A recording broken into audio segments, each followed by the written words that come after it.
It's Tuesday. Like I said all the time on Kruse, it doesn't matter if it's a Monday, a Wednesday, a Friday, a Saturday, a Sunday, apparently a Tuesday. There's always a lot of breaking news. Come on.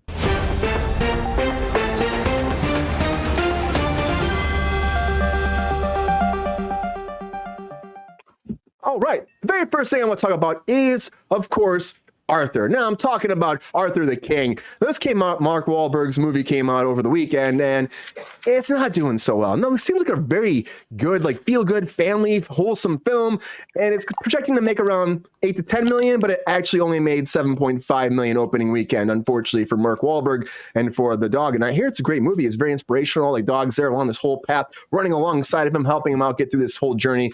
But unfortunately, it didn't do that well. With a $40 million budget right now, opening weekend, that's not too great, everybody. But it has, it's not like it's $200 million.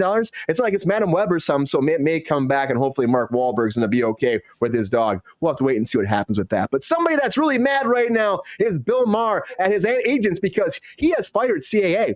After the Oscars, he's like, I'm done with CAA because they didn't get him invited to a big party at Brian Lord's house. Now, he was saying, why would I not make this party? I should be there. My agents didn't tell me. It was a big event. J.J. Abrams is there. Barry Diller's there.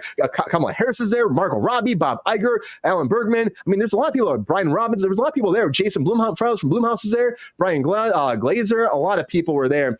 And they just didn't invite him. So because he wasn't invited to this one party, he was like, I'm done with CAA. He's been with them forever. So unfortunately, he was like, I guess not being invited to one party, he became the biggest party pooper ever. And he's like, I'm not going to be with you anymore. So I guess, man, if you want to blow out your whole career, because he'll be fine. I bet they're pissed over there at CAA, but it's very confusing. Just as confusing as Michael Keaton was when he popped up in Morbius. And he thinks so too, everybody, because he came forward being like, guys, I don't really know what was happening. I go, And Megan, he goes, you may as well explain the quantum physics to me right now, because I have no idea what's going on right now with this guy.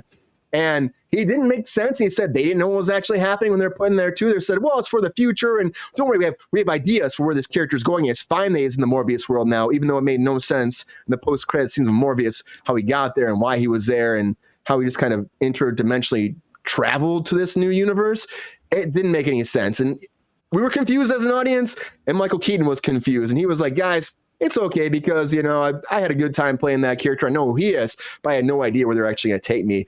But they said they had ideas going down the road, but who freaking knows? Because we'll never see that again, because Morbius tanked so bad. It's not so Morbin time anymore. But something we'll be seeing is Owen Wilson, Mobius himself, coming in at Apple TV Plus. What I like to think is going to be, I think it's going to be like the Ted Lasso of golf. That's what it kind of seems like to me, because he's starting a new TV series for Apple TV Plus, a new golf-inspired series for the streamer. And they're not really saying much details, but it is going to be a comedic, over-the-top kind of thing where he's an ex-pro golfer who's going to be training somebody else after his career has been derailed. Now, they're trying to go on this route of like he's trying to train this new person. It's going to be funny, comedic. Owen Wilson in there. Oh, wow. And hopefully it's good. But I feel like it could be a Ted Lasso kind of recreation, but in the world of golf, maybe.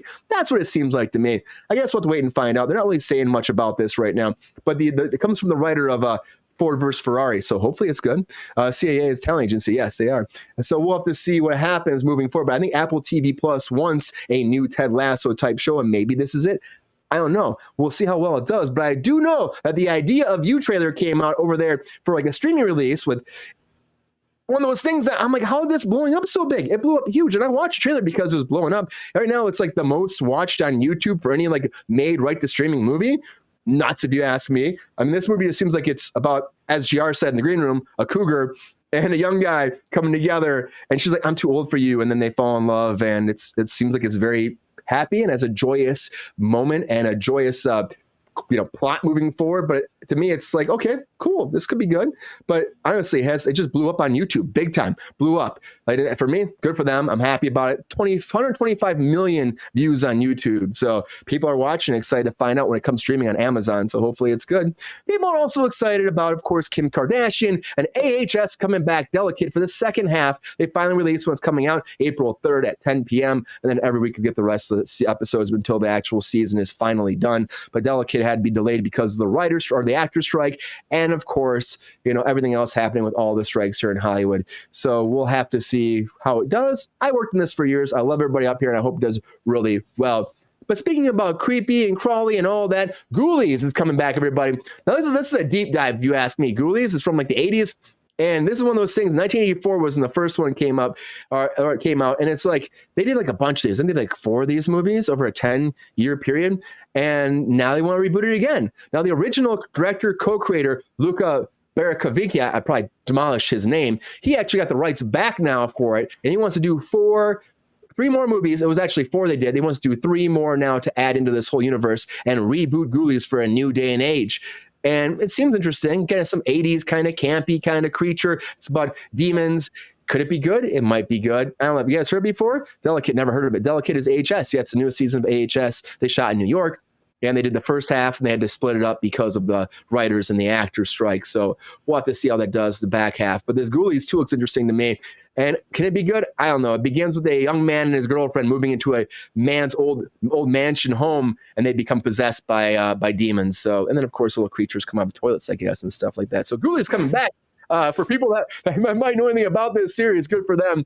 But somebody that I hope they can come back is John Bon Jovi, but it doesn't look too good, everybody, because Bon Jovi came forward recently. Now, he's had a big problem. He underwent vocal cord surgery, and he's not sure if he'll be able to actually like sing again, like during a live performance. He's just worried about it. It's a long road to recovery, and he's like, it might be done his days of touring, but he's going to try really hard. He goes, my need, want, desire to be able to do 2.5-hour shows again a night for 4 nights a week for months on end, and so I'm working towards that goal. Will it happen? Who knows? I hope the best for Bon Jovi. Just like I hope the best for Celine Dion, too, who also wants to come back. And she's got this stiff person syndrome, which is like just beating her down. But she's been very positive about it. She says the fans are positive. They're bringing a lot out of her. On top of that, she says, I'm deeply grateful for the love and support from my kids, my family, and my team, and all of you. And I remain determined to one day come back to the stage and live as normal of a life as possible. This is pretty hard to do. With this, it really is. It really kind of shuts you down. So good luck to her, too. It's a long battle moving forward, and I hope she'll be okay. And I hope the end of Stranger Things will be okay, because they're finally out there, and they finally got a little bit of news about how the gang's coming back together this last season. Now, of course, they had to split apart. We knew that for a while. It's like I hate when that happens in TV shows. It's just like an easy story point where they can just, let's split everybody up. And they go on there, and they have B story over here. We have this A story here, and they all eventually come back together. Well, now for the final season, they're going to be all together now, finally as one team again to fight Vecna, of course.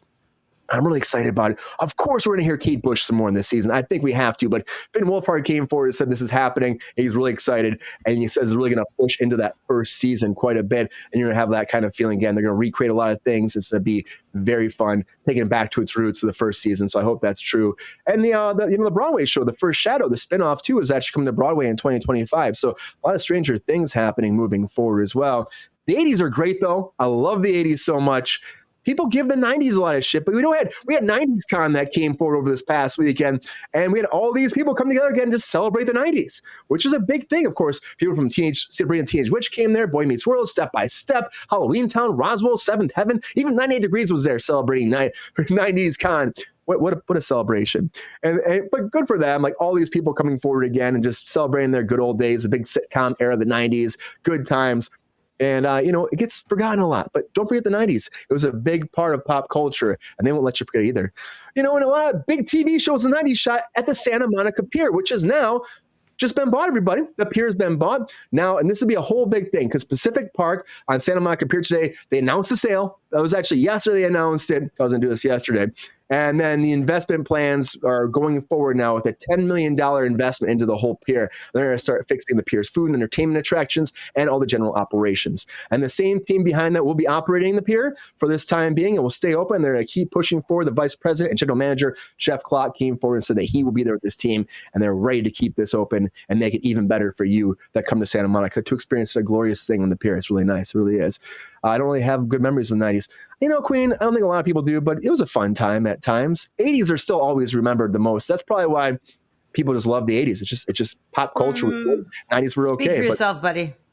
I love the 80s a lot. But a lot of breaking news, everybody. A lot of breaking news. And I appreciate you all for being here. And honestly, again, I love the 90s. I mean, it's different from the 80s. I was born in the 80s. So maybe there's like a special part of my heart, even though I don't remember the 80s as much, as it's more ingrained in my soul. Right, Jake? It's ingrained in there, right? Wow, that's some deep shit. Pretty deep. Yeah. It's some deep shit. It really is some deep shit. But I love myself the 80s, and I think a lot of people do too.